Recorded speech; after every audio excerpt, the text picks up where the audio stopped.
परासवाड़ा में माइम्स लेकर आया है अब आपके लिए पहला प्राइवेट स्कूल। 1 अप्रैल से प्रवेश प्रारंभ।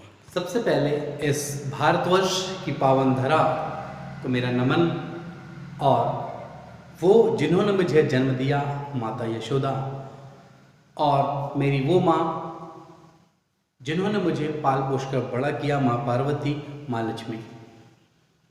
ये मेरी बहनें हैं, लेकिन मेरे लिए कहीं ना कहीं आज मैं इस मुकाम तक पहुंचा हूं तो निश्चित रूप से इनका बहुत बड़ा योगदान है। इनके बिना मैं कुछ भी नहीं, और ना ही इनके लिए कोई शब्द है। फिर मैं बहुत एहसानमंद हूं परसवाड़ा क्षेत्र के सभी पालकगण और बच्चों का, जिनका प्यार और साथ मुझे हमेशा मिलता रहा है और उम्मीद करता हूं हमेशा मिलता रहेगा। मैं इन्हें तो धन्यवाद भी नहीं कह सकता, क्योंकि धन्यवाद शब्द उनके योगदान, उनके साथ और उनके प्यार के सामने बहुत ही फीका पड़ जाएगा।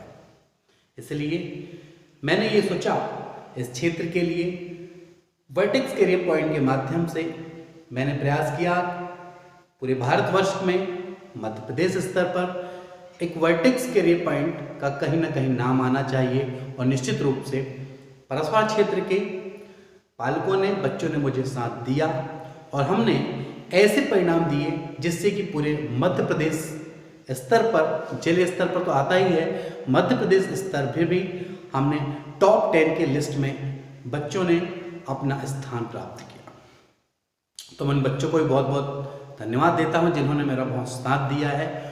और मैंने सोचा कि क्यों ना अब वर्टेक्स करियर पॉइंट, जो कि ये सारे काम तो कर ही रहा था, क्यों ना एक स्कूल को आयाम दिया जाए। और जैसा कि आप जानते हैं, माइम्स के नाम से इस नाम से जाने जाने वाला स्कूल माता यशोदा मेमोरियल इंग्लिश स्कूल, जिसे मैंने स्वर्गवासी अपनी माता यशोदा की याद में खोला, और ये मैंने नाम दिया। निश्चित रूप से अब इस क्षेत्र में जहां 1 to 8 प्राइवेट स्कूल था, इसके बाद कोई भी high school, private high school Paraswada क्षेत्र के अंदर और खासकर इंग्लिश माध्यम के बच्चों के लिए नहीं था। मैंने प्रयास किया, इस लॉकडाउन में ना जाने कितनी परेशानियां थी, लेकिन परेशानियां, मेरे हिसाब से परेशानियां जो होती हैं वो एक कांटे होती हैं, कांटों के रूप में होती है। और मेरा मानना है, अगर गुलाब होके महकना है तो कांटों पे तो चलना ही होगा। बस उन रास्तों पे चलते चलते हमने इस लॉकडाउन के पीरियड में, जो पिछला सत्र गया, परेशानियां अपनी जगह है, हमने जो प्रयास किया और उस प्रयास के बदौलत हुआ ये, सत्र 2021-22 से अब परसवाड़ा क्षेत्र में पहला प्राइवेट हाई स्कूल आ चुका है, और 1 अप्रैल से हम उसके प्रवेश लेने जा रहे हैं। लेकिन इस वीडियो के माध्यम से मैं आपको बताना चाहता हूं, कोई भी स्कूल बुरा नहीं होता है। प्राइवेट स्कूल हो, गवर्नमेंट स्कूल हो, सारे स्कूल अच्छे होते हैं। अब ये बहुत कुछ निर्भर करता है वहाँ के मैनेजमेंट पर।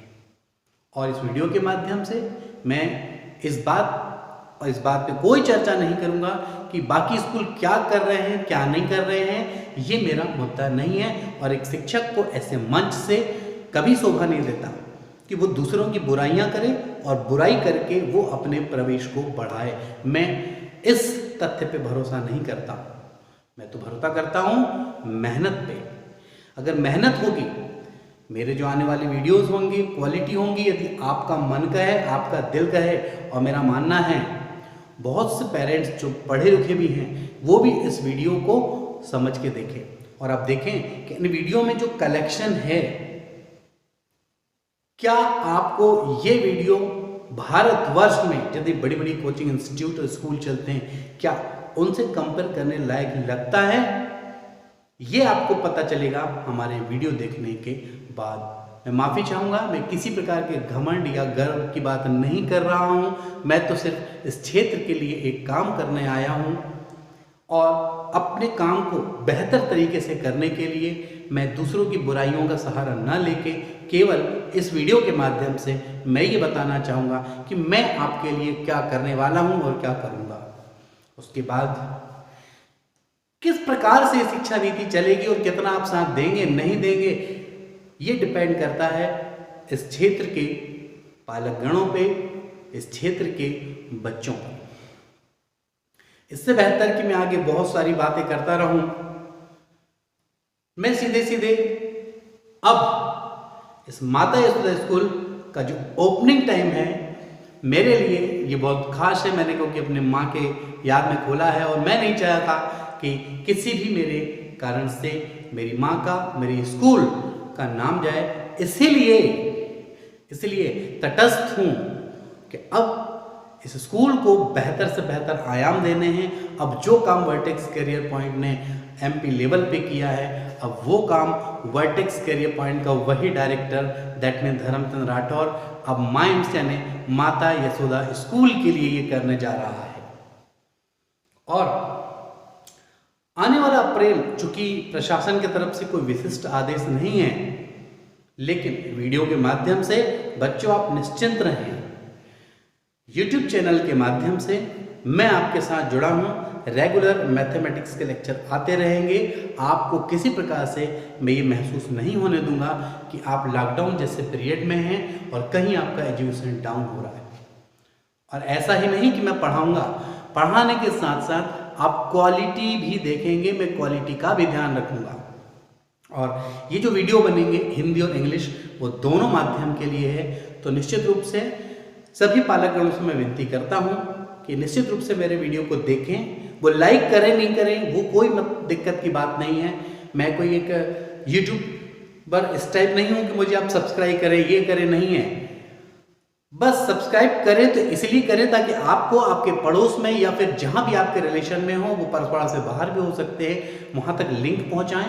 और ये लिंक पहुँचाकर अगर आप उसका फ़ायदा नहीं ले सकते तो कम से कम बाहर का कोई स्टूडेंट उसका फ़ायदा ले सकता है। और हम ये प्रूफ कर सकते हैं, जरूरी नहीं है कि आपको बेहतर करने के लिए एक शहर की आवश्यकता हो। एक छोटे से गांव में भी बेहतर काम किया जा सकता है और वो होगा, लेकिन मैं अकेला नहीं कर सकता। इसके लिए बच्चों आपका साथ, मेरे साथ होना बहुत ही जरूरी है। तो पेरेंट्स मेरी ये बात याद रखें, आप आने वाले समय में अपने बच्चों के लिए एक शिक्षक, एक गुरु देने जा रहे हैं। आप जानते हैं एक 20 रुपए का मटका भी अगर हम लेने जाते हैं मार्केट में, उसको ठक ठक करके ठोक के देखते हैं। इसलिए जरूरी है कि आपके पास सफिशिएंट समय है, आप वीडियोस देखें, क्वालिटी समझें। और ऐसा ही नहीं कि एक सब्जेक्ट का, अलग अलग सब्जेक्ट, उन चीज़ों को आप समझें। उसके बाद आप फैसला लें कि आपके बच्चे के बेहतर भविष्य के लिए क्या स्थान होना चाहिए और कौन सा परसवाड़ा के अंदर ऐसा स्थान है जो एक अच्छा एजुकेशन दे सकता है। अब मैं हिंदू का जो नया वर्ष जो कि अप्रैल में चैटीचार्ड में चालू होता है, लेकिन 9 वर्ष जो अभी स्टार्ट हुआ नहीं है, 13 तारीख से शायद होने वाला है। लेकिन इससे पहले अब मैं स्टार्ट करने जा रहा हूँ अपने लेक्चर। उम्मीद करता हूँ कि आपका साथ मुझे मिलता है, मिलता था और मिलता रहेगा। और अब मैं स्टार्ट करता हूँ सीधे अपना मुख्य पॉइंट। और अब रहा नेक्स्ट मेरा ये लेक्चर, प्रायिकता। आज हम प्रायिकता को पढ़ने के पहले एक छोटे से इतिहास को जरूर जानना चाहेंगे। प्रायिकता शब्द जो है, इसका अर्थ होता है संभावना। जब संभावना को व्यक्त किया जाता है तो उसके लिए जो गणितीय रूप उपयोग में लाया जाता है उसे हम प्रायिकता कहते हैं। लेकिन ये डेफिनेशन हमारे एक बड़े काम की नहीं है, एक नॉर्मल मैटर है, एक स्टोरी। सबसे पहले हम देखेंगे इस प्रायिकता का इतिहास क्या हुआ।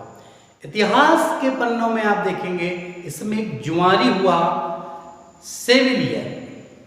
शेविलियर डी मरे इस नाम का एक जुआरी हुआ। ये जुआरी पासे से संबंधित बहुत जुए का काम करता था और साथ ही साथ ये जुआ खेलता था। इसे जब बहुत घाटा होने लगा, इसने सोचा कि क्या ऐसा कोई तरीका हो सकता है जिससे कि मुझे पहले से पता हो कि एक पासे को यदि मैं उछालूं तो क्या आएगा, जिससे कि मैं ज़्यादा से ज़्यादा धन अर्जित कर सकूं।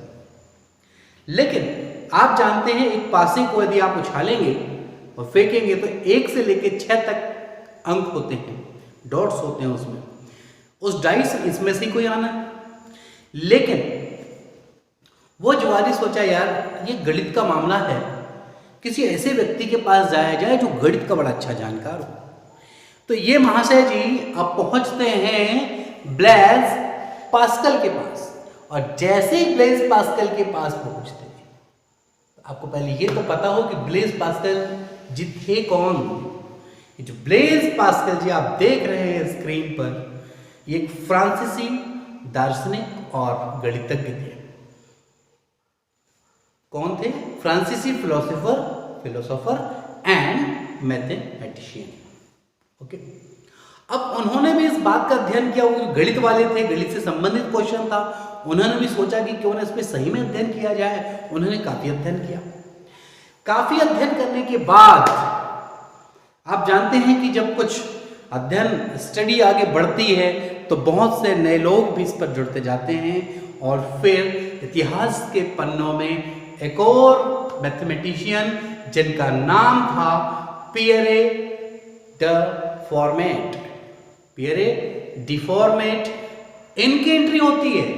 और अब ये जो पियरे डी फॉर्मेट हैं, ये और साथ ही साथ फ्रेंच फिलोसोफर जो कि हमने पहले बताया ब्लेज पास्कल, इन्होंने काफी अध्ययन किया, लेकिन अध्ययन करने के बाद इन्होंने एक साथ कंसेप्ट नहीं दिया, इसके लिए अलग अलग कंसेप्ट दिया, अलग अलग इन्होंने अपने थ्योरीज दी थी।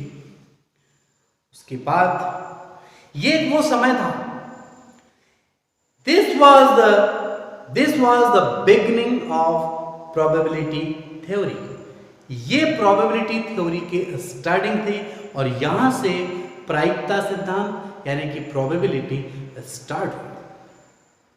और चूंकि प्रोबेबिलिटी पढ़ रहे हैं तो आपको पता हो, इसके बाद इटालियन मैथमेटिशियन जिनका नाम जे कॉर्डन था, जिनका जन्म 1501 और 1576 है, मतलब 1501 में जन्म हुआ, 1576 में इनकी मृत्यु हुई। आप देख रहे हैं जे कॉर्डन, ये वो फर्स्ट इटालियन मैथमेटिशियन से जिन्होंने इसके बारे में बताया। और एक बुक छपी, एक पुस्तक छापी गई जिसका टाइटल था, जिसका शीर्षक था book on game of chance. ये है वो बुक जिसका कवर पेज मैंने आपके सामने दिखाया है। कम से कम आपको ये तो पता हो कि ये वो बुक है। पहली बार प्रायिकता को लेकर आने वाली बुक जिसका नाम था, क्या था? Book on game of chance, ये बुक थी। इसे पब्लिश्ड किया गया 1663 में, इसे 1663 में प्रकाशित किया गया था। इसके अलावा भी आप देखेंगे कि इनमें मैं कुछ मैथमेटिशियंस के नाम ले रहा हूं, जो कि जिनका योगदान प्रायिकता के क्षेत्र में काफी रहा है। और अब आप ये स्क्रीन पर देख रहे हैं कुछ नाम, कुछ चित्र, और ये नाम हैं, सबसे पहले आप देख रहे हैं जो महत्वपूर्ण योगदान रहा जे बर्नौली का, जिनका जन्म 1654, मृत्यु 1705 है। इसके अलावा अब आप देख रहे हैं एल लाप्लास, नेक्स्ट ए मार्को, नेक्स्ट है ए कोल्मोगोरोव। इस प्रकार प्रायिकता स्टार्ट में ये थी इसकी एक थ्योरी। और इस थ्योरी के बाद अब हम देखेंगे, इस थ्योरी के पश्चात अब हम देखना चाहेंगे कि फाइनली इस प्रायिकता के अंतर्गत हमें मैथमेटिकल रूप से क्या पढ़ना होगा। तो इसमें मैं आपको बताना चाहूंगा, सबसे पहले प्रायिकता को समझने के लिए आपको एक शब्द समझना पड़ेगा,